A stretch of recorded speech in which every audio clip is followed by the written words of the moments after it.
Just over 2 hours from the national capital in Muzaffarnagar, the tragedy continues unabated. First, people were the victim of riots and now they are the victim of politics.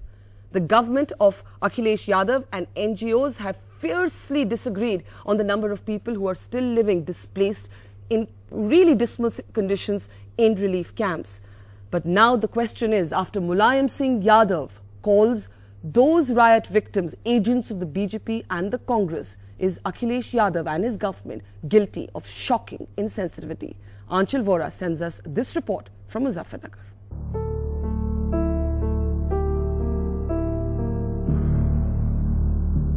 ठंड लगी थी जी, नमूनिया होगा तो मेरा बच्चा गुजरेगा जी। यहाँ से इसमें झोपड़ी में मारे जी, कोई मदद करो, जो सबके लिए मदद हो रही। कंबल वगैरह तो कुछ नहीं है जी, कपड़ा वपड़ा जाटे में सर्दी में गुजरा जी। ठंड लगी, नमूनिया पड़ गया था जी। Crying for help, a grieving mother. Is anyone listening? Abida lost her 3-year-old child, Uwais, just a day before. That, after reports of deaths of newborns and infants in relief camps in Muzaffarnagar, caused an outrage across the country.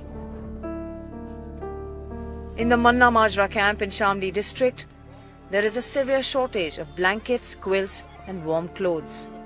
Abida is not the only one to have lost her child to the biting cold over the last 3.5 months. At least 3 other children have fallen victim to it in this camp. Falida lost her 15-day-old daughter Rabia. Samina lost her 3-year-old Rihanna. छोटी सी बच्ची थी, 15 दिन की थी, छोटी सी नन्ही, और 4 बच्चे हैं छोटे छोटे से। मेरे बच्चे तो बहुत बुढ़े हालत होंगे, देवा तो 5 घंटे में टिटर का मर गई। The doctor's first and only visit to this camp was yesterday. That after people here threatened to take their anguish to the streets. As the grieving mothers here struggle to keep their children safe, politicians have started blame game. चुनाव आ गया तो देखो कैसे पहुंच गए मुजफ्फरनगर में। रात में उसको गुमराह करते, अब जाके चुनाव आया तब, क्योंकि मौका ढूंढते रहते। पहले हुआ थे तकरीम करते तो भूल जाते, चलो अब तकरीम कर दो, ताकि लिए गए। Contrary to what SP Supremo believes, people in the camp say forget brainwashing. Most of the political parties have not even visited the camp. कोई राजनीतिक दल यहाँ नहीं आया, न ही कोई इनके नुमाइंदे यहाँ आए, न कोई इनको बेकार आया। ये लोग खुद ही दहशत की वजह से यहाँ रुके हुए हैं और ये जाना भी नहीं चाहते। People in this camp fled from Bhajo village, scared they might get attacked too, like those in many other villages. So far, they say they haven't received any help from the government. But the Gram Sabha of Manna Majra, a Muslim-dominated village, has donated its land for homes for these people. The fear of the other, that is stopping these people from returning home. They don't trust their neighbor anymore, so going back is not an option. That, of course, is reflective of a deeply divided society. The question is enough being done to bring the two communities together? As people here wait for help, some help from the government, the most vulnerable, the children here, are fighting the bitter cold. Reporting from Shamli district, with Shibli, Anchal Vora, NDTV.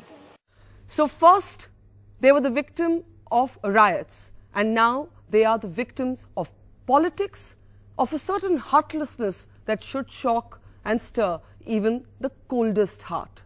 The fact of the matter is that as winter descends in North India, much has been said about the state, the dismal state of the relief camps in Muzaffarnagar. The fact that there are still thousands of people who are too scared to return home. And now there are headlines every day, horrific stories, horrific reports of sexual violence as well. And yet the Samajwadi Party government seems not moved at all. Is this apathy or is this complicity? Who's to blame for the tragedy that is unfolding under our nose in Muzaffarnagar, just over 2 hours from the national capital? Let's introduce our panel this evening. From Lucknow this evening, we're joined by Madhukar Jetli. He's an advisor to the Samajwadi Party government, has the rank of a cabinet minister in the government. With me in the studio, Nawab Kazim Ali Khan. Rahul Gandhi has, of course, just made a trip to the Muzaffarnagar relief camps, while Sonia Gandhi has been meeting with Jat leaders in Delhi. Is the Congress walking a tightrope walk here, calculating political fortunes rather than caring about those who have been internally displaced? We're also joined today on the program by Lalitha Kumaramangalam. She's a spokesperson for the BJP. And with me in the studio is Professor Kamal Mitra Chinoy. He's been part of a very important fact-finding panel that has been to Muzaffarnagar, a first-hand apolitical account of what's really unfolding there. And remember, to begin with, there isn't even agreement on the number of people who are still in relief camps, and that is just bizarre because according to the government, there are now only 5 relief camps in Muzaffarnagar and Shamli, but according to aid workers, there are at least 16 relief camps that are still operational. The government says 4,500 riot victims are in the camps. NGO and aid workers say at least 25,000 riot victims are still living in camps. Madhukar Jaitley, what makes it really terrible is the heartlessness of the political response that we've seen from your government, where we've had Mulayam Singh Yadav say that the people who have not gone home are not riot victims. If they are not riot victims, sir, who do you think they are? Do you think if the riots hadn't happened, these people would have been living in these camps, leaving their homes? Would anyone want to leave their home if they had another choice? You see, the people who are living in Muzaffarnagar camp, number one, it is only one camp is remaining there. I on your channel want to challenge everybody who wants to come and visit Muzaffarnagar with me. You're saying the government is recognizing only one camp is in Muzaffarnagar. Today, at the time of my Shamli, there are 3 camps. In Shamli, let me tell you, Barkha, let me put my facts before you. In total, there were 41 camps in Muzaffarnagar on the date of the riot, or maybe subsequently, and in Shamli there were 17 camps. Out of those 17 camps in Shamli and 41 camps in Muzaffarnagar, today there is only 1 camp in Muzaffarnagar which is remaining. 25,000 people have returned back to their homes with the assistance that they have taken from the state government and the packages that were given to them. Except that in Shamli there are certain groups which are actually camps which are operating, and they will also soon be able to return back with the assistance. The government of the state has issued letters to all the religious organizations and the NGOs who have become party in the Supreme Court against the government to come forward and assist the government and explaining them the situation and trying to make them understand Mr. Jaitley, when Mulayam Singh Yadav says that there are no riot victims at all in the camps, there is not even one. What does he mean by this? He then goes on to say he then goes on to say that these are agents of the BJP. Mr. Mulayam Singh Yadav's statement. 1 minute. Mulayam Singh Yadav then goes on to say that the BJP and the Congress have conspired. They have asked people to stay there at night and protest. Absolutely. He is absolutely right. Aren't you insulting people who are living out there in dismal conditions? The Supreme Court has taken cognizance of media reports that suggest that 50 children have died in the bitter cold. Are you saying these people are agents of the BJP and the Congress and they're deliberately putting their children in harm's way? No, Barkha, the facts are different. That's what I'm trying to tell you. The facts are totally different. There are total 17 deaths in Muzaffarnagar and around 16 to 17 deaths in Shamli. Out of them, 5 to 6 people are beyond 55 years of age. If there are certain people who are beyond 55 years of age, and then there are several people who have died as a natural death, there are definitely some people who have died, some children who have died, and those children who have died are because the fact that the women who are pregnant, who are being asked and assisted to go to the PHCs and the CHCs for their gynecology issues, they refuse to go there. And they have given it in writing to the government. The government has that in their possession. According to you, how many? But then it's the duty of the government to have a doctor on hand for them. 1 minute. According to you, Mr. Jaitley, how many children have died? How many children have died whom your leader has called agents of the BJP and the Congress? According to the government's official figures, how many little children have died? Let me tell you. Yeah. There might be your number and my number may be different. Yeah. But the fact is, the children who have died because of cold that you are talking, the children that have died because of cold that you are talking is not the number that you are trying to tell us. They might have died because of the fact that there are certain forces who are not allowing the women to go ahead and move to the hospitals. What forces, sir? What forces? Okay, let's get the BJP and the Congress in. Let's get the BJP and the Congress in. Lalitha Kumaramangalam, I know that you're going to be very irate with the Samajwadi Party, but there's there's a problem in the BJP's position, and the problem in the BJP's position is that your party actually honored those politicians who were charged with inciting riots on a stage minutes before your prime ministerial candidate was going to reach there. Now, while we are all terribly upset with the Samajwadi Party government, can the BJP really claim a high moral ground here?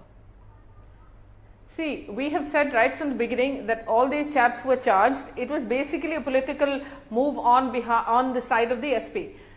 It's very clear that the SP has always considered the Muslims as their vote bank. They're now afraid they're losing it, so they're trying to put fault, throw the fault on anybody, whether it's the Congress or the BJP or anybody else. Insofar as the MLAs who were honored, the BJP is absolutely clear about the fact that they were not guilty. This was just foisted on them in order to further the claims of the SP, especially because it's come. No. This is a manufactured statement. Sir, please, this is a manufactured statement. I didn't disturb you when you were speaking. Let me complete what I want to say.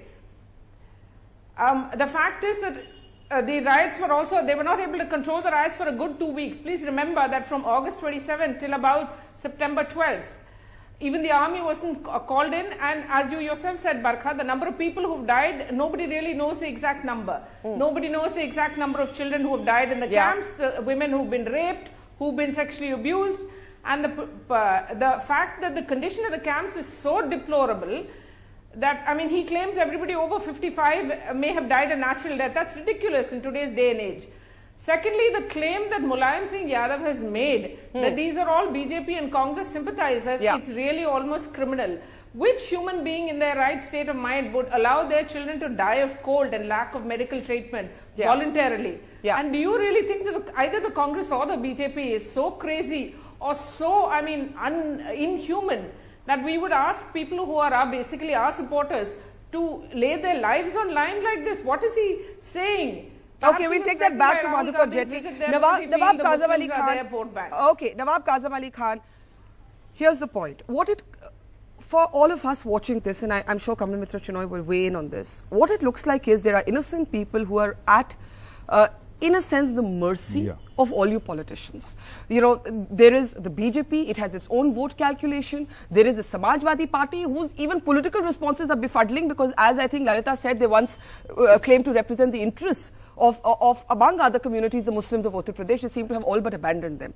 There is your party, where Rahul Gandhi has now gone. We haven't seen him very active in the past, while the central leadership of the party is simultaneously courting the Jat community with the announcement of a special reservation package here. So, which one of you actually cares about those children in Muzaffarnagar's camps, those women who have filed FIRs alleging sexual violence? See, Barkha, the thing is, this entire episode has been very unfortunate and shameful. Whose fault is it? Who should take responsibility for it? Unfortunate and shameful. Now, let me come to the point. Every minister of the state government was in charge of a particular zone of the state. The urban development minister got the zone which included Muzaffarnagar, Saharanpur, Meerut, all this. You're talking about Azam Khan. That's right.